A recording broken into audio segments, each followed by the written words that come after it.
Hey everybody, Dr. Dan Lawrence here. I wanted to make a quick video for you. This is for my technical writing class where we'll talk a little bit here about descriptions and definitions and your next assignment, which is a technical description of a mundane object. Well, I hope you're enjoying the class so far, and I'm looking forward to reading your work and giving you some useful feedback on it.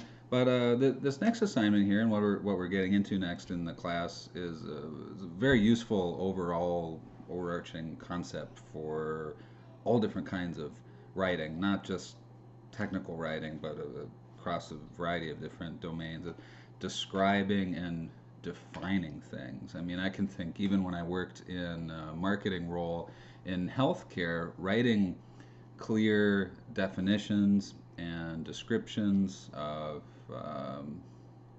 various medical devices or equipment in the hospital or symptoms and various diagnoses.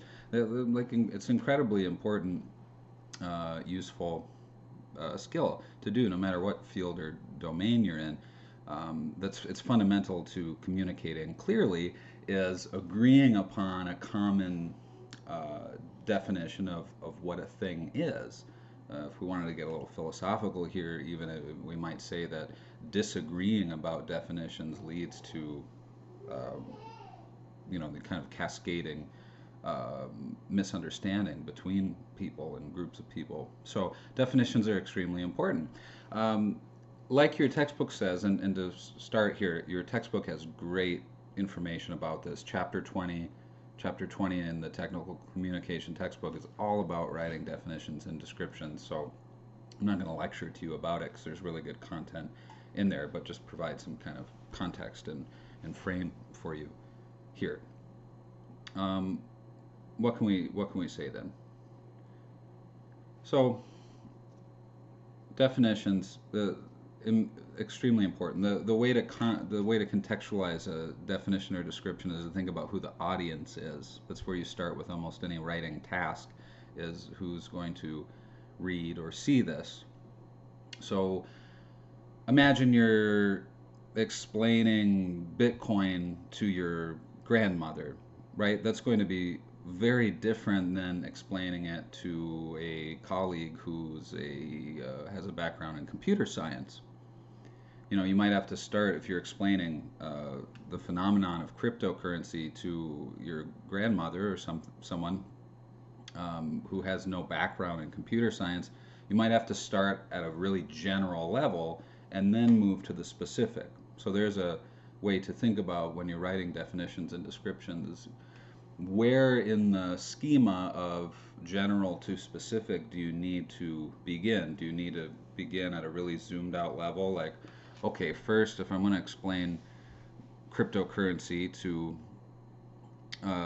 someone who has no background in computer science, I might have to define what a network is first, or what a computer is. Right? You might have to explain what a computer is and that it can communicate with other computers. Then that leads you down the line of, well, now I can kind of define what a decentralized network is, and then maybe define the concept of a ledger, and so on and so on. Maybe that's not a great example if you don't know what I'm talking about, but nonetheless, you have to know your audience very specifically, and think about your audience in really concrete terms when you want to set forth your definition and description. So something to think about there is moving from the general to the specific depending on your audience. To reframe that with something more concrete, here's a hairbrush, right? Like, I probably need it right now. Um, here's a hairbrush. Most people have a general understanding of, like, just by looking at it, you can probably see, okay, it's made out of a very common material, wood. It has bristles. Everyone owns something like this that functions this in the way that it is used to arrange your hair in a particular tidy fashion. So you don't really need to, um, you can go right into the specifics of this particular model or something, right? Like, we have a common understanding of what a hairbrush is. maybe that's a little more concrete idea when you're thinking about general to the specific. Like, okay, the general here is that it's a hairbrush. The specific is maybe it's a, it's an oblong style. It doesn't have a handle, so maybe that sets it apart from other types of brushes. The particular materials it's made out of. Okay, let's move on now.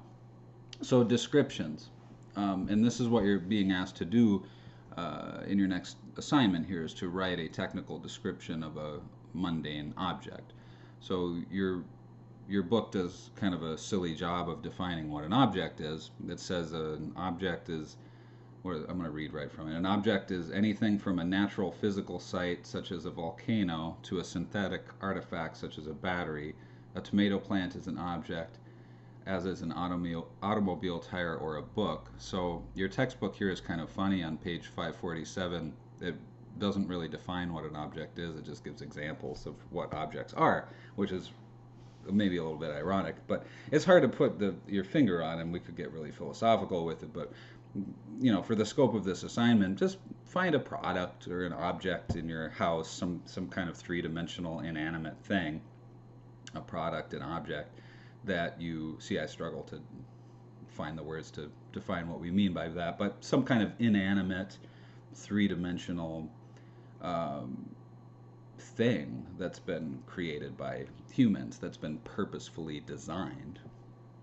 Find some example of that. It could be a video game, a vacuum cleaner, a hairbrush, a toothbrush, a bottle of deodorant, or a container of something. A stick of deodorant, a container of something, doesn't particularly matter. Something that kind of interests you. And then you're going to describe the thing, describe the object. Read your textbook, right? Read chapter 20, and you'll see that they outline two major categories about how you can do this. Spatially, you can describe an object, and functionally. So I'd like you to, think about that. Think about that when you're writing this assignment. Is when you're describing this object, think about its function. So what does it do? This is for brushing hair. How do people use it? As such. But even in that simple motion, there's a lot of, right, you have to think about why do people do that in the first place, the cultural implications, can be somewhat profound if you follow it all the way down the line. So that's the function of the thing. It's used to brush hair. And then what's the form of the thing, or the spatial, is it the size of an elephant, or the size of what? How long, how high, how deep? What is it made of? Where do the materials come from? And so you might have to research a little bit, right? That's part of the fun of this, is you can learn a little bit about the thing that you're defining and describing. How is it made? Who made it? Where is it made? Where do they get the materials from, and for what purpose? And then put all of this into a memo, maximum of 3 pages. You may not even need 3 pages. Use really clear headers to separate out the various sections in a logical way. And then I'm also asking you to include a diagram. Now, don't panic about this. It doesn't have to be very fancy. I know everyone has a different level of technological background here, so it can be really low fidelity, or it can be a kind of mock-up if you want, right? If we're just doing something rough, in technical writing, we call it a mock-up or a prototype, or we say we're doing something in low fidelity, right? So as opposed to high fidelity, high production quality, we're just doing something low fidelity.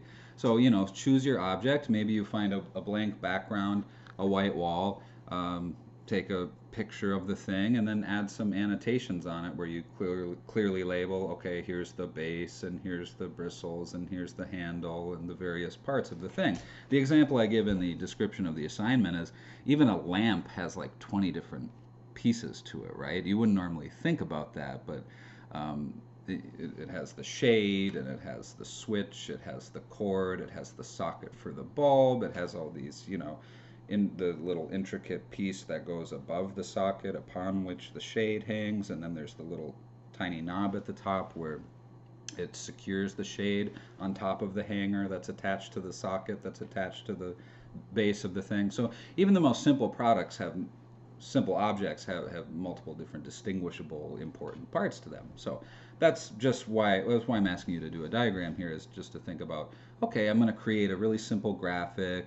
I'm going to think about the reader, so I want it to be clear. I want it to be easily readable. I want it to not be blurry or stretched. I don't want it to be, have artifacts in it or strange markings. You want it to be just really clear, readable, easy to understand. That's your end goal here. And then place that within the memo. So I think that's enough to get you started. So chapter 20 about descriptions and definitions, really good content in there. And then your next assignment here, writing a technical description, you're going to choose an object. You're going to do a spatial and functional description. You can even, you could include in there some definitions from, there's this great section in the chapter 20 about writing sentence definitions. Again, they talk about what I just discussed, moving from the general to the specific depending on your audience.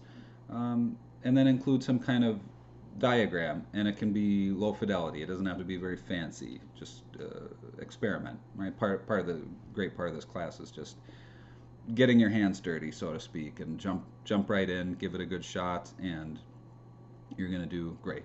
So, at the risk of continuing to bore you to death, I'm going to stop this video right now. Hope you're enjoying the class. Remember, reach out at any time if you need me, and always here to help you. So, good luck. Take care.